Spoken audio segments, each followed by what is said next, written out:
Buenas noches, estimados amigos. Bienvenidos a un nuevo episodio de nuestro estudio de las Sagradas Escrituras bajo la perspectiva de las raíces hebreas, bajo el pensamiento hebreo, tratando de ceñirnos al pensamiento de los sabios hebreos y sus esquemas de estudio de cómo se debe acercar a una persona para estudiar los sagrados escritos, lo que conocemos como Biblia y algunos libros adicionales.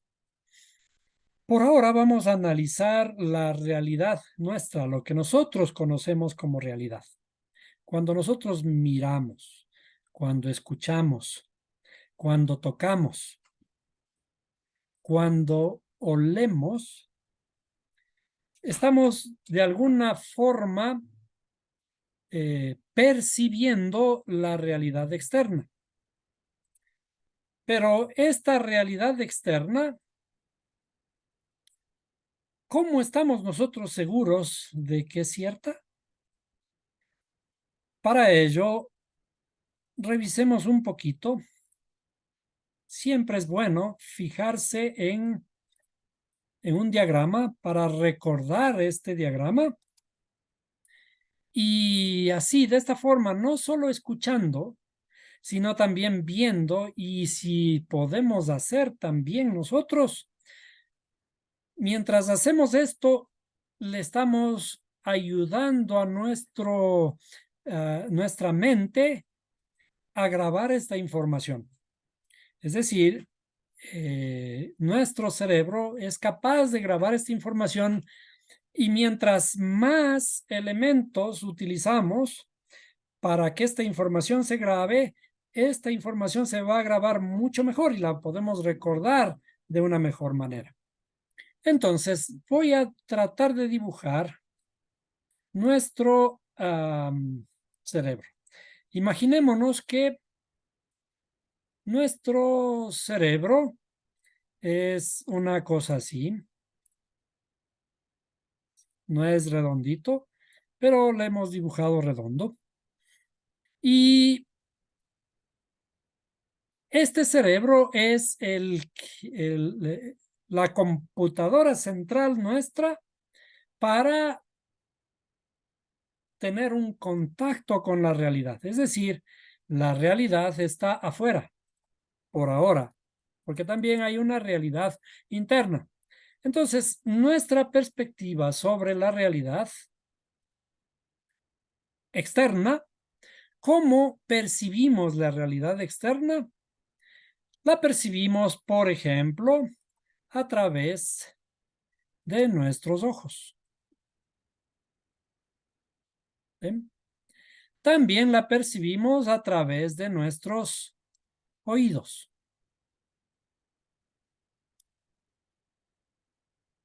También la percibimos a través de nuestra boca. Allí. ¿Eh? También la percibimos a través de nuestra nariz.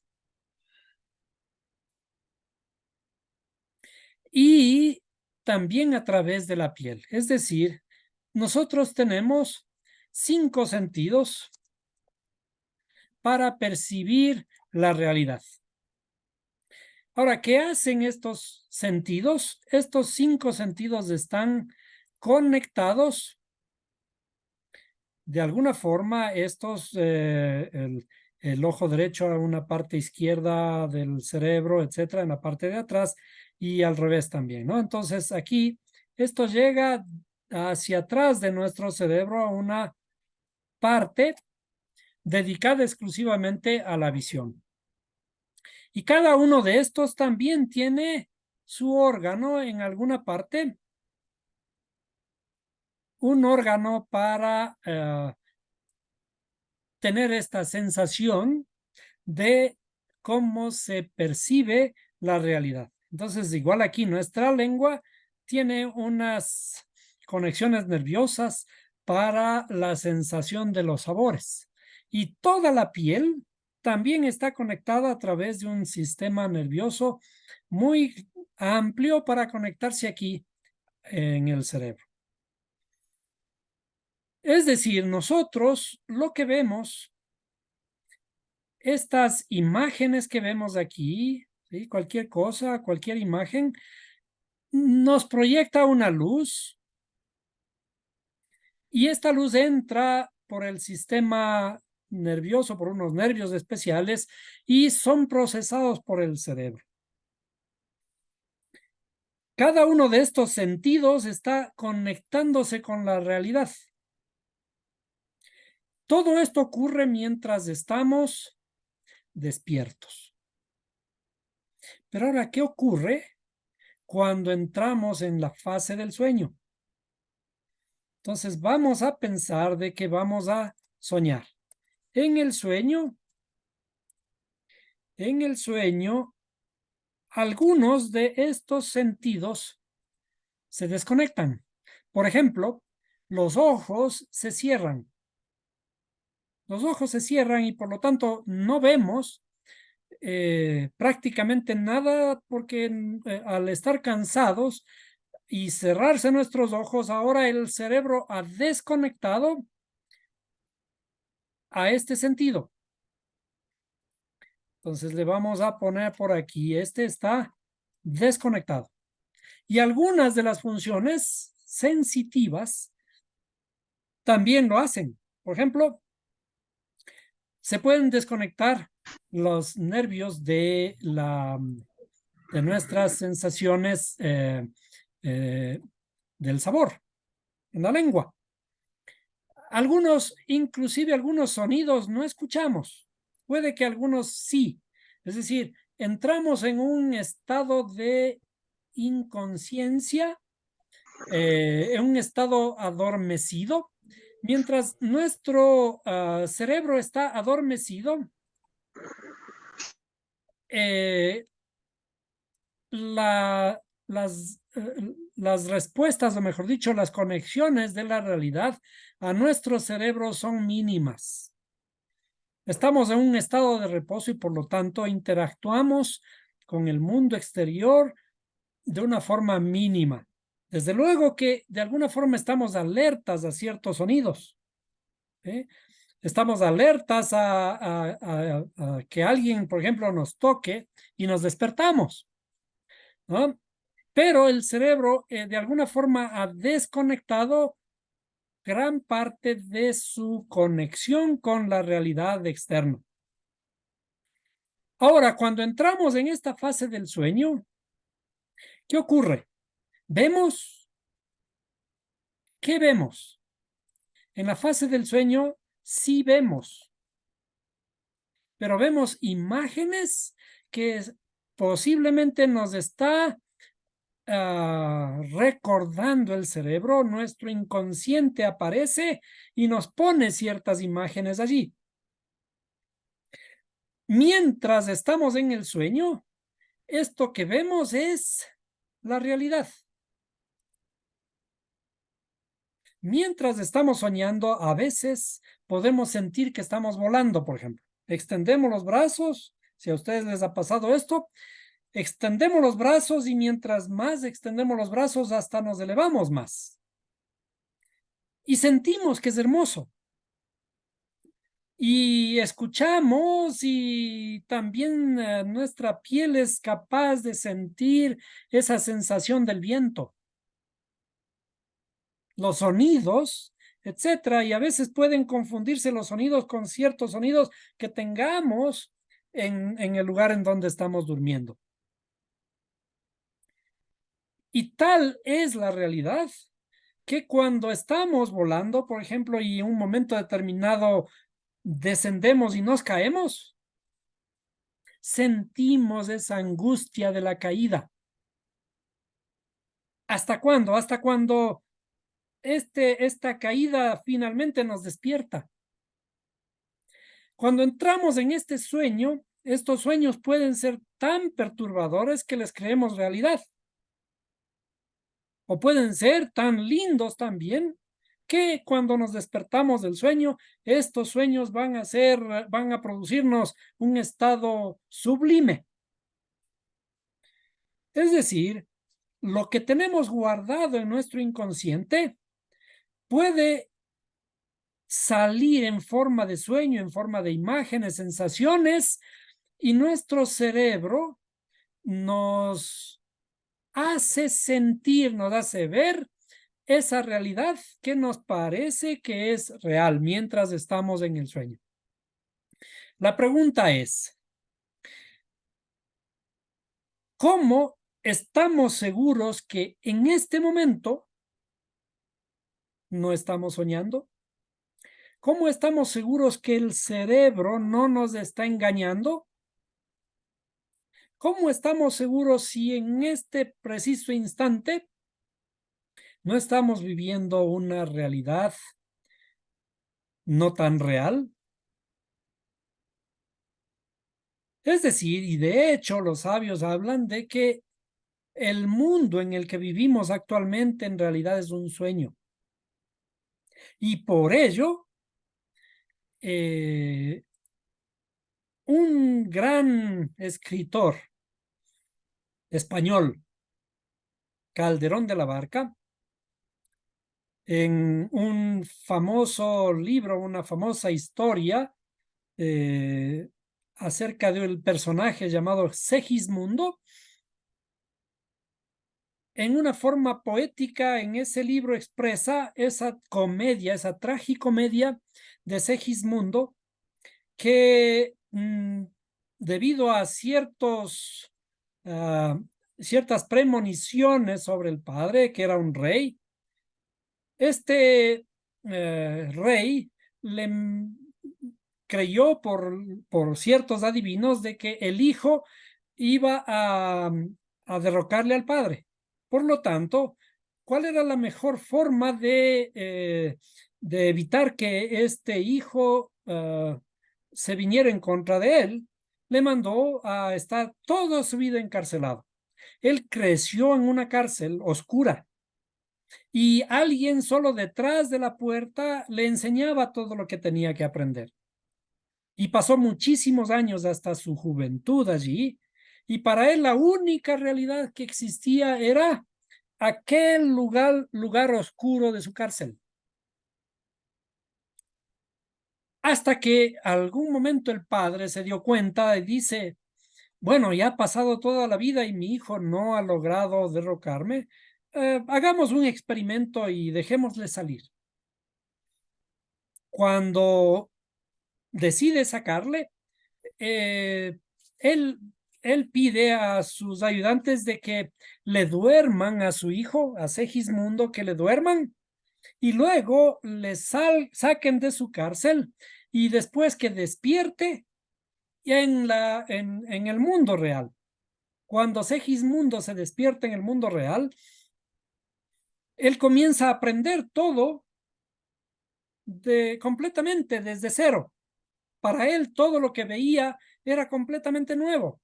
Él por primera vez miraba las nubes, la lluvia, el sol, los árboles, las otras personas, y las percibía, las tocaba, etcétera. Pasó por varios años así hasta que después, finalmente, de aprender la realidad, acerca de la realidad, se separó del padre y cuando fue y se relacionó con el pueblo de su reino, se dio cuenta que los súbditos de este reinado no estaban contentos con el rey. Estaban muy descontentos y por lo tanto él decide unirse a ellos y en ese momento inicia una revuelta en contra del rey.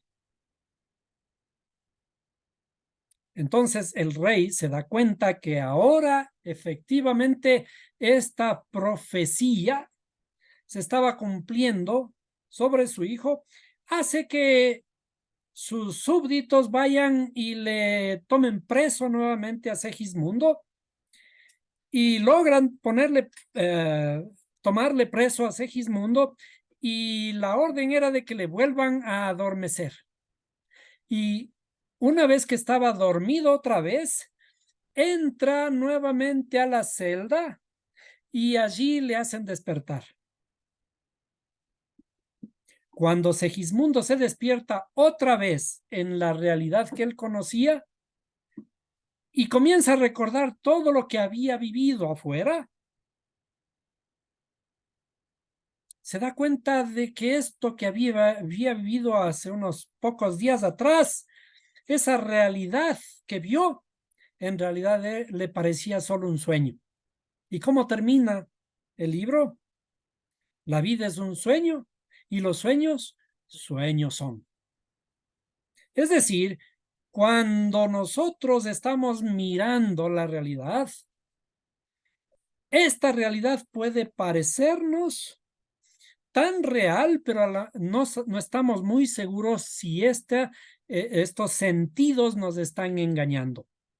Y de hecho, cuando una persona está perdiendo su conciencia, está entrando a una etapa senil, está llegando al Alzheimer, a la enfermedad de Alzheimer, o está entrando a la locura, generalmente estas personas en sus recuerdos comienzan a ver a personajes, ven a sus hijos que inclusive ya estaban muertos y comienzan a conversar con ellos. ¿Por qué? Porque su cerebro les está engañando y para ellos esa visión es la realidad. Por lo tanto, nosotros cuando miramos la realidad, esta realidad tenemos que aprender a confrontarla. Tenemos que aprender a asimilarla con todos nuestros sentidos. Y por ello, la Biblia es precisamente un espejo de esta realidad. Lo que vemos escrito en la Biblia es como la realidad que nosotros vemos, que a lo mejor nuestros sentidos nos están engañando. Y así ocurre. Hay muchos experimentos de los médicos que hacen mirar, ver, percibir a otras personas sobre determinadas circunstancias y después les confrontan con la realidad. Y no, a veces se dan cuenta de que lo que estaban mirando no era precisamente lo que ellos pensaron que miraron. Es decir, nosotros con la Biblia aprendemos a confrontar la realidad para poder desmenuzar cada cosa que estamos viendo, que estamos percibiendo de la realidad, para poder absorberla, para poder aprender, para poder hacer conciencia de ello. Por ello, cuando nosotros pedimos opiniones, por ejemplo, respecto de una guerra, no es la misma versión la de una persona que vive adentro de país que está en guerra con el otro, que la del otro país que está confrontándose con este. Y no es la misma realidad de a quien mira desde afuera. Nosotros, por ejemplo, en la guerra de Israel y Palestina, nosotros estamos afuera. Pero porque somos de alguna forma aliados del pueblo de Israel, entonces es automático, porque la Biblia nos dice que tenemos que que bendecir a Israel. ¿Por qué? A Abraham hay que bendecirle, porque todo el que te bendijere, le bendeciré, y al que te maldijere, le maldeciré. Así dice literalmente la Biblia.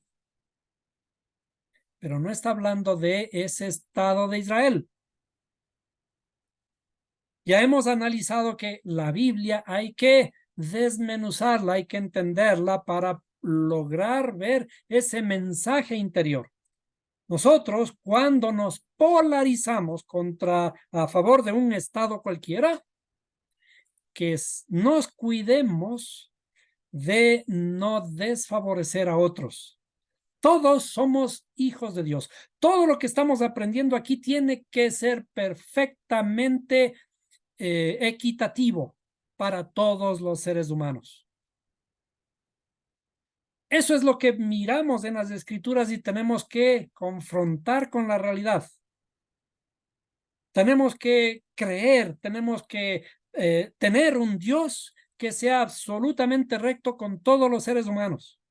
Pero cuando leemos en alguna parte de la escritura en donde este principio parece romperse, entonces la realidad que estamos mirando es una realidad sesgada desde nuestra percepción, desde nuestra perspectiva. Lo que estamos leyendo en la escritura, por lo tanto, merece una interpretación adecuada. A eso se le llama escudriñar las escrituras. ¿Por qué? Cuando la escudriñamos, cuando escarbamos en ella, entonces nos parece que tenemos vida eterna. Eso es lo que está escrito allí. Por lo tanto, no nos dejemos engañar por la realidad. Siempre tenemos que respirar antes de responder. ¿Qué es lo que hacemos? La primera cosa que vemos, enseguida respondemos. Pero si nos tomáramos unos minutos para analizar la realidad, entonces oxigenamos el cerebro y hacemos que el cerebro se tome su tiempo para analizar lo que estamos al frente nuestro, mirando, tocando, etcétera. Después de unos minutos, a lo mejor esta percepción que nosotros tenemos de la realidad puede cambiar. Entonces, en realidad sí, nosotros vivimos en un estado de sueño. Por eso, cuando la escritura se refiere a la muerte o al sueño, dice, despiértate tú que duermes. ¿Por qué? Cuando nos pusimos dormidos, cuando comenzamos a estar dormidos, si estamos despiertos ahora en este momento, por ejemplo, ¿a qué se refiere el estar dormidos? A que nuestra conciencia está dormida. ¿Cuándo? ¿Desde cuándo está dormida esta conciencia? Desde la historia del jardín del Edén. Cuando Adán, para poder extraer de su carne, digamos, que no es la carne que nosotros conocemos, de su estructura psicológica, para extraer el lado femenino, la mujer, separarla y ponerle frente a él. Para hacer esto, de una forma simbólica, de una forma alegórica, le hizo dormir al Adán. ¿Qué significa dormir? Le hizo caer en un sueño muy profundo, dice la escritura. El sueño es sinónimo de muerte. Y la muerte, cuando la Biblia habla de muerte, está hablando de la conciencia. Nuestra conciencia está dormida y tenemos que despertar. A eso se refiere, despiértate tú que duermes. Y es hora de levantarnos de este profundo sueño. ¿Cuándo estuvimos dormidos? Desde el principio. Desde que entramos a este estado de inconsciencia, cuando probamos del fruto del conocimiento del bien y del mal. Y miren la forma que hablo. No estoy echándole la culpa al primer hombre. Estamos echándole la culpa a nosotros mismos, a nuestro primer hombre, que entra en un estado de inconsciencia, en un estado de sueño. Y de este sueño tenemos que despertarnos hacia la luz. ¿Hacia qué luz? Hacia la luz de el Mesías, Mashiach. Por eso él dice, yo soy la luz del mundo. Esa luz es la que nos tiene que iluminar nuestra interioridad. ¿Para qué? Porque cuando hay luz, tenemos que levantarnos y tenemos que mirar. La noche se hizo para dormir. Ya se está terminando la noche y ahora tenemos que despertarnos a la luz. ¿A la luz de qué? A la luz de la conciencia.